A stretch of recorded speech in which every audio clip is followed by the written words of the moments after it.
Kung gusto mong komportable ka sa biyahe, komportable ka sa opisina, sa trabaho, sa eskwela, guys, recommend ko sa itong travel pillow na merong memory cotton foam.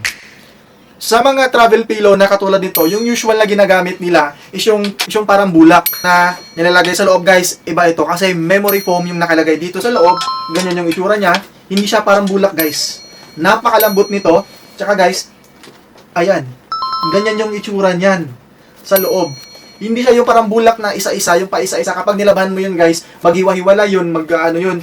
Ito, guys, memory foam yan. Kaya napakalambot niya, napakaganda.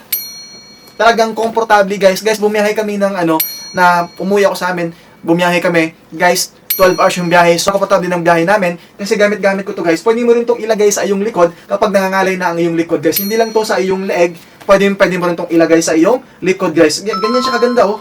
Yan yung nakalagay, guys, sa loob nitong ating travel pillow. Tsaka, guys, kaganda ito. Pwede mo siyang labhan na hindi kasama ito, na hindi masisira yung shape, hindi siya madideform. Tsaka, guys, yung kanyang gamit na tela dito, yan yung tela. Yan yung tela niya, guys, yung cover niya. Sobrang ganda din ng cover niyan. Ayan. Sobrang bilis mo rin siyang ibalik sa kanyang lagayan. Kasi guys, hindi siya nade-deform. Tsaka guys yung design nito, guys, yung shape nito. Ayan, ganyan yung shape niyan.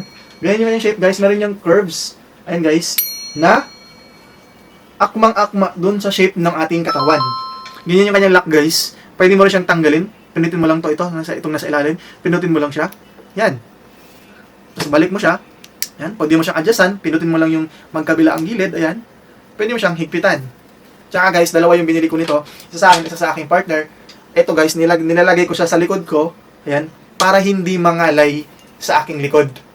Kaya guys, sobrang sulit nito. Napakamura nito for its quality. Kaya guys, kunin nyo na to. Ilalagay ko na to sa ating yellow basket. Sigurado kung hindi sasakit ang inyong mga likod at leeg dito, guys. Yan yung mga balikat, guys, marirelax, guys. Saka guys, pwede nyo siyang gamitin ng paharap, guys. Lalo na kung gusto nyo mag-nap sa opisina o kaya sa school, pwede siyang gamitin. Ilagay mo lang siyang ganon. Ayan.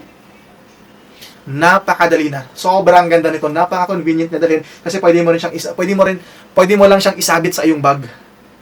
Yan. Hindi pa siya hassle. Tsaka guys, fashionable yung kanyang design. Maganda siyang tingnan, guys. Hindi siya yung makalat tingnan. Yan.